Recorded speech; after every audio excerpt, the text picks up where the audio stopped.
আমার আজকের কবিতার নাম একাত্মতা।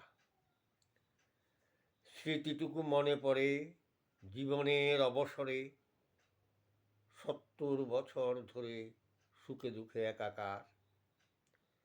ভেবেছি কখনো কবু সাগর পেরুতে হবে, নির্ভেজাল মরুময় প্রান্তর এবার।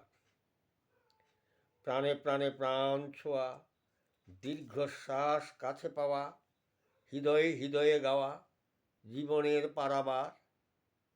কত না বসন্ত শীত, শরৎ হেমন্ত গীত, মধুময় সুখস্পর্শ বিরামবিহীন। হাসি কান্না মেশা দিন, উতলা আবেগে লীন, কত ব্যথা কত কথা পুঞ্জীভূত মনে। ছোট্ট সুখের ঘর, সকল আপন পর, একাকার করেছিল আপন আলোয়। নমস্কার।